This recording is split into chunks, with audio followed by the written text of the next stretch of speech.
আসসালামু আলাইকুম এভরিওয়ান। মনের লেখন গল্পের শেষ পার্ট। আর আজকে আমি টেলিগ্রামে রাত 8টার সময় লাইভে আসছি, তো তোমরা চাইলে জয়েন হতে পারো। এই ভিডিওর কমেন্ট বক্সে টেলিগ্রাম চ্যানেলের লিংক পিন করা আছে, তোমরা গিয়ে জয়েন হয়ে যাও। তো চলো বেশি কথা না কইয়া গল্প শুরু করা যাক। থানার সামনে গিয়ে দেখি রিয়া বাইরে একটা পিস্তল নিয়ে হাঁটাহাঁটি করছে। আমাদের দেখে এগিয়ে এসে আম্মুকে বলল, আরে খালামণি, আপনি এখানে কোনো কাজে আসছেন নাকি আবার? আম্মু রিয়ার কথা শুনে বলল, এখানে তো কাজেই আসছি। আর রিয়া শোনো, আমি কি বলি, এত পরিশ্রম করতে হবে না, এখন আমার সাথে বাসায় চলো, তোমাকে নিতে এখানে আসছি। রিয়া বলল, না খালামণি, এখন আমি যেতে পারবো না। আর আমি এখান থেকে একটু দূরে একটা রুম নিয়েছি, মাঝে মাঝে আমার বাসায় যাবেন কিন্তু। রিয়ার কথা শুনে আম্মু বলল, আমি এত কিছু জানি না, তুমি আজ থেকে আমাদের বাসায় কাজ করবে। আগে যেই কাজ করতে ওটাই করবে, তুমি কি করো আর না করো তা আমি দেখে কি করব। এখন আমাদের বাসায় চলো বলছি। রিয়া বলল, প্লিজ খালামণি, আমাকে যেতে বলবেন না, আমি পারবো না। আগের রিয়া আর এখন যেই বর্তমান রিয়া আছে ওদের মাঝে অনেক পার্থক্য। এতক্ষণ ধরে আমি ওদের কথা শুনছিলাম, শুধু রিয়ার মুখের দিকে তাকিয়ে আছি। আমি একটা রিক্সা ডেকে আম্মুকে বললাম, আম্মু তুমি বাসায় যাও, আমি ওকে নিয়ে আসছি। আমার কথা শুনে আম্মু বলল, দেখিস আবার ঝগড়া করিস না, তাড়াতাড়ি বাসায় আসবি কিন্তু। আমি বললাম, আচ্ছা আম্মা জান, তুমি কোনো চিন্তা করো না, তুমি বাসায় যাও, আমি তোমার বৌমাকে নিয়ে আসছি। আম্মু আর কিছু বললো না, চুপচাপ রিক্সায় উঠে চলে গেল। আম্মু যাওয়ার পর আমি থানার ভিতরে চলে গেলাম। ওসির কেবিনের সামনে গিয়ে বললাম, স্যার আজকে আমার বউয়ের একটু ছুটি লাগবে, যদি দিতেন তো বেশ ভালো হতো। আমার কথা শুনে ওসি জিজ্ঞেস করলো, তোমার বউ আবার রিয়া নয় তো? আমি বললাম, জি স্যার, ও আমার বউ, আমরা বিয়ে করেছি 1 মাসের মতো হলো। আসলে লুকিয়ে বিয়ে করেছি তো এজন্য কাউকে বলা হয় নাই। আমার কথা শুনে ওসি রিয়াকে ডেকে বলল, যাও, আজকে আমি তোমাকে ছুটি দিলাম। তোমার যে বিয়ে হয়েছে, কই আমাদের তো কিছুই বললে না। মানলাম পছন্দ করে বিয়ে করছো, কিন্তু আমাদের তো জানাতে পারতে নাকি। তবে ওই রাসেল যে বলল। আমি বললাম, স্যার রাসেল ওর বড় ভাইয়ের মতো ছিল। রিয়া এখন চলো। রিয়ার হাত ধরে ওসির কেবিন থেকে ওকে বের করলাম। রিয়া আমার হাত ছাড়িয়ে বলল, আপনি যান, আমি যাব না বলছি না। আমি বললাম, যাব না বললে কি হবে ম্যাডাম, যেতে তো হবেই। আর এত ইগো দেখাবেন না আমাকে, যদি বেশি করেন তো এখান থেকে কোলে করে তুলে নিয়ে চলে যাব। রিয়া বলল, আমি যাব না বলছি তো, তুমি যাও। আমি একটা চেয়ার টেনে বসে বললাম, সকাল থেকে টেনশনের কারণে এখনো কিছু খাই নাই, তোমাকে নিতে চলে আসছি। তুমি কি চাও আমি না খেয়ে মারা যাই? আমার কথা শুনে রিয়া ভিতরে চলে গেল। যাক, তাহলে জায়গা মতো ওষুধ কাজে লেগেছে। কিছুক্ষণ পর রিয়া শাড়ি পরে ভিতর থেকে বের হয়ে বলল, চলেন এখন। আমি গাড়ির সামনে গিয়ে দরজা খুলে দিলাম আর বললাম, এখন ওঠেন। রিয়া বলল, না, আমি পিছনে বসবো, আপনার সাথে আমি বসবো না। আমি রিয়ার হাত ধরে সামনে বসিয়ে বললাম, চুপচাপ বসে থাক, নইলে কিন্তু খুব খারাপ হবে, এই বলে দিলাম। আমি রিয়ার পাশে বসে ড্রাইভ করতে লাগলাম। রিয়াকে নিয়ে আমি একটা নিরিবিলি জায়গায় চলে আসলাম। আমি গাড়ি থেকে নেমে ওকে বললাম নিচে নামতে। রিয়া নিচে নেমে বলল, আমাকে এখানে নিয়ে আসলেন কেন? আপনি না এখন বাসায় যাবেন? আমি বললাম, আমি আমার বউকে যেখানে খুশি সেখানে নিয়ে যাব, তাতে তোমার কি? হ্যাঁ। রিয়া বলল, এই আমাকে বউ বলবেন না কিন্তু। আমি রিয়ার হাত ধরে বললাম, ভালোবাসি দেখেই তো তোমাকে আমি বউ বলছি, আমাকে বিয়ে করবে না রিয়া? রিয়া বলল, না, আপনাকে আমি বিয়ে করব না, আপনাকে বিয়ে করার মতো আমার কাছে সময় নেই। আমি বললাম, এখন আমাকে বিয়ে করবেন কেন? আমাকে তো এখন দরকার নেই, এখন ভালো চাকরি করেন, প্রতিষ্ঠিত হয়েছেন, আমার মতো কত ছেলে এখন তোমাকে বিয়ে করার জন্য আসবে। রিয়া বলল, দেখেন, উল্টাপাল্টা কথা কিন্তু বলবেন না। আমি রিয়াকে কাছে টান দিয়ে ওর চোখের দিকে তাকিয়ে বললাম, একবার শুধু বলো আমি তোমাকে ভালোবাসি না, আমি তোমাকে বিয়ে করতে পারবো না, আমি চুপচাপ এখান থেকে চলে যাব, তোমাকে কথা দিচ্ছি। রিয়া চোখ বন্ধ করে বলল, আপনি মাঝে মাঝে এমন কিছু বলেন না, আমাকে একেবারে নার্ভাস করে দেন, প্লিজ এখন আপনি বাসায় চলেন না, আমার একটুও ভালো লাগছে না। আমি বললাম, রিয়া আমি জানি ওই রাসেল তোমার সাথে কি কি করেছে, আর তোমার প্রতিটা অভিশাপ আমার উপর পড়েছে। দেখো আমার হাতগুলো রিক্সা চালিয়ে কি অবস্থা হয়েছে, আমার বাবার কি কম টাকা পয়সা ছিল, তাও আমার ঠিকানা হয়েছে রাস্তায়। এরপরেও আমি কাউকে কিছু বলি না, সহ্য করে নিয়েছি। আমি মনে মনে চিন্তা করতাম কি জানো, আমার রিয়াও তো ঠিক এমন গরিব ঘরে জীবন কাটাই, রিয়া পারলে আমি পারবো না কেন? এখন আমি আমার জীবন নিয়ে চিন্তা করি না, শুধু ভয় হতো আমার এক জায়গায় আমি যেন আমার রিয়াকে আবার হারিয়ে না ফেলি। কতটা যে ভালোবাসি আমি তোমাকে বলার বাইরে, তবে আমার মনে হচ্ছে আমি তোমাকে সত্যি সত্যি হারিয়ে ফেলবো। রিয়া হাত দিয়ে আমার চোখের পানি মুছে দিয়ে বলল, কান্না করবেন না, আপনি জানেন না আপনার কান্না আমি সহ্য করতে পারি না, আপনাকে ভালোবাসি দেখে আমি আপনার জন্য এত কিছু করি, এরপরও কেন বুঝেন না? নিজে তো কষ্ট পাবে, সেই সাথে আমাকেও কষ্ট দিবে। আমি রিয়াকে জড়িয়ে ধরতে যাব, তখন রিয়া আমাকে বলল এখন জড়িয়ে ধরতে হবে না, এখন বাসায় চলেন, আগে গিয়ে দেখি বাসায় সবাই কি করছে। আমি বললাম একটা কিস পাবো না? রিয়া বলল চুপচাপ গাড়িতে ওঠেন বলছি, নইলে মাথা ফাটাবো। রিয়ার কথা মতো আমি গাড়িতে উঠে গেলাম। রিয়াকে নিয়ে বাসায় যাওয়ার পর সবাই বেশ খুশি হয়েছে, আর বিশেষ করে আমার মেয়ে মাহি খুব বেশি খুশি হয়েছে। খাবার শেষে সবাই মিলে সবাই বসে আড্ডা দিচ্ছি, তখন আমার আম্মু রিয়াকে বলল তাহলে আমরা তোমাদের দুইজনের বিয়ে ঠিক করে ফেলি, কি বলো রিয়া তুমি? আম্মুর কথা শুনে রিয়া বলল আমি এখন বিয়ে করতে প্রস্তুত নই, আমার আরো সময় লাগবে। আমি দাঁড়িয়ে বললাম আম্মু তোমরা একটু বসো, আমরা রুম থেকে আসছি। ও বিয়ে করবে না মানে? ওর বাপ দাদা 14 গোষ্ঠী সহ বিয়ে করবে। এই কথা বলে রিয়াকে টেনে আমি রুমে নিয়ে গেলাম। ওইদিকে সবাই আমাদের কাহিনী দেখে হাসতে লাগলো। রুমের দরজা লাগিয়ে রিয়াকে বললাম তা ম্যাডাম কি যেন বলছিলেন, আমাকে বিয়ে করবেন না, আবার বলেন তো? রিয়া বলল না মানে আমি রিয়ার দিকে এগোতে লাগলাম আর রিয়া পিছোতে লাগলো। এক সময় ও গিয়ে দেয়ালের সাথে লেগে গেল, এখন আর পিছোতে পারছে না। রিয়া আমার দিকে তাকিয়ে বলল এই আপনি কি করতে চাইছেন বলেন তো, প্লিজ এইরকম করবেন না, আমার ভয় করে। আমি রিয়ার কাছে গিয়ে ও ঠোঁটগুলো আঁকড়ে ধরলাম। রিয়া কিছু করতে পারছে না দেখে এক সময় ও আমার মাথা ধরে রেসপন্স দিতে লাগলো।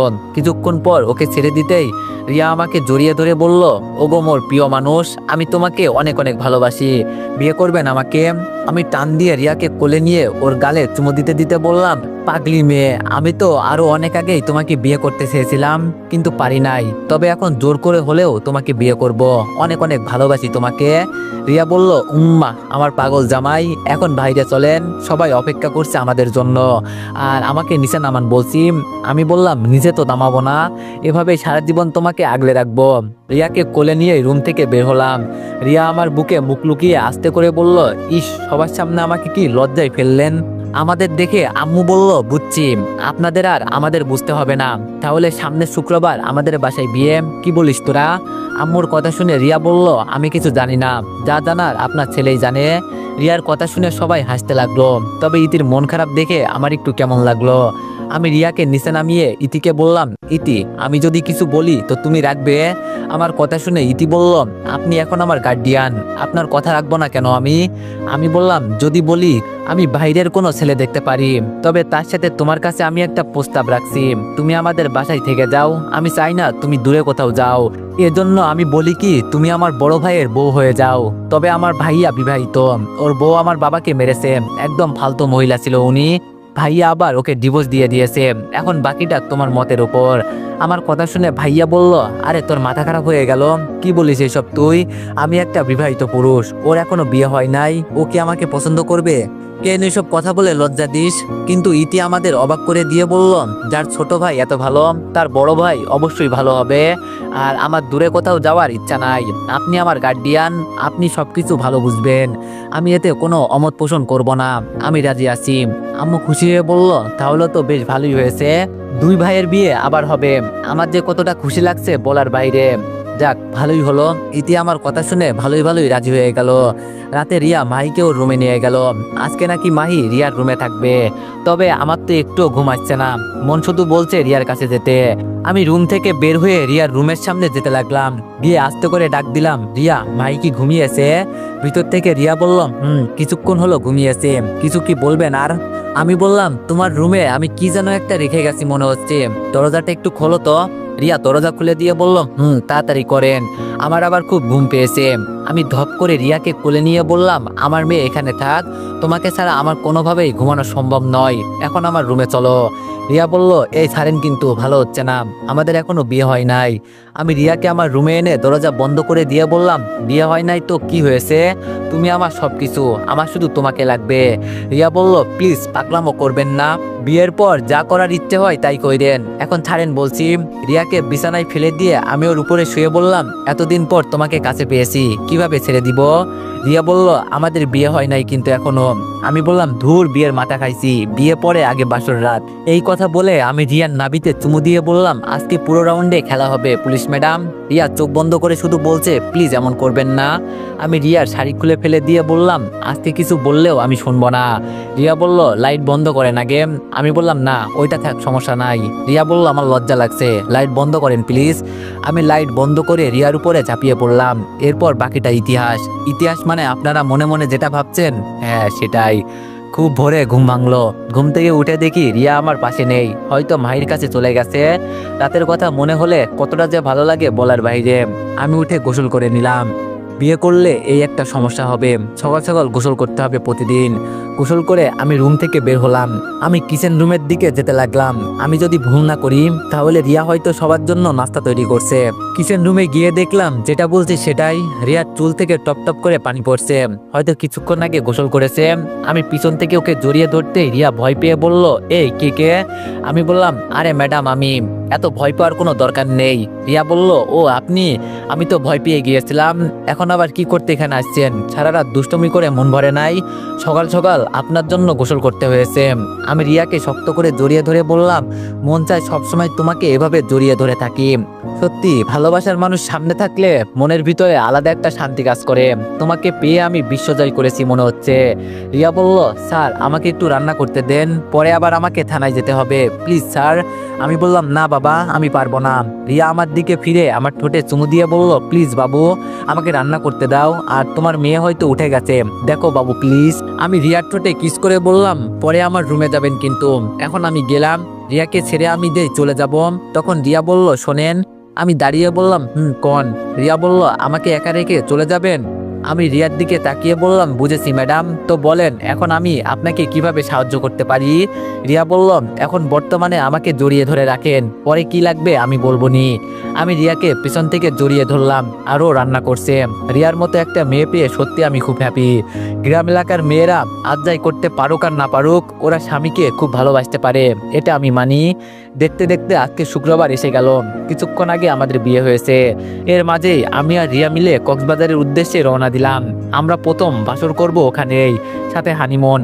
ভাইকে ইতি ভাবি আর আপুর কাছে রেখে আসছি। ভাইয়া পরে নাকি ইতিকে নিয়ে হানিমুনে যাবে, এজন্য আমরা চলে আসছি। আর আমার আপু প্রেগনেন্ট, এজন্য এখন আমাদের বাসায় থাকে। বাবু হওয়ার পর হয়তো দুলাভাই নিয়ে যাবে। আমরা কক্সবাজারে গিয়ে প্রথম বাসর রাত করলাম।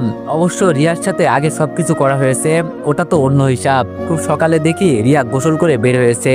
ওকে দেখে আমার আলাদা একটা আকর্ষণ লেগে গেল, এজন্য ওকে আবার টেনে আমার পাশে নিয়ে এলাম। আর রিয়া বলছে, ভালো হচ্ছে না কিন্তু, মাত্র গোসল করে আসছি।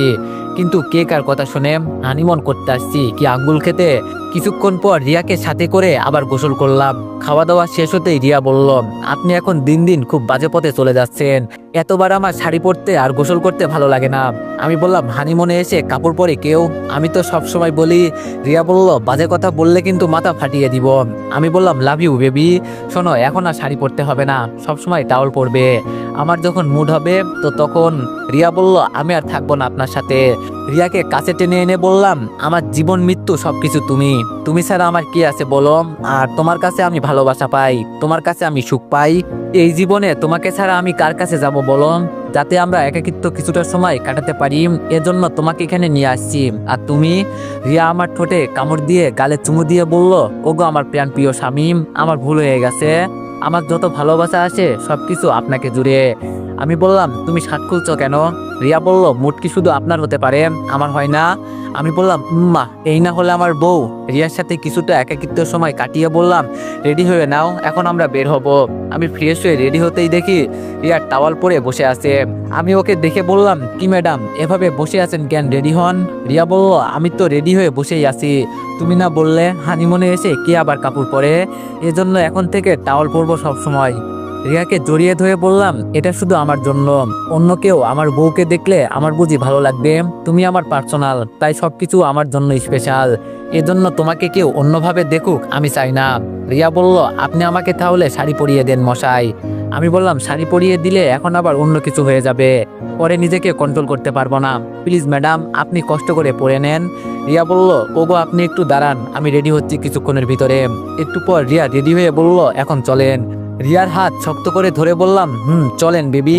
রিয়াকে নিয়ে কক্সবাজার ঘুরে ঘুরে দেখতে লাগলাম। আর এই হানিমুনের মাঝে আমাদের গল্প শেষ হয়ে গেল। সবাই ভালো থাকবেন, সুস্থ থাকবেন, আল্লাহ হাফেজ। আবার নতুন কোনো গল্পে দেখা হবে।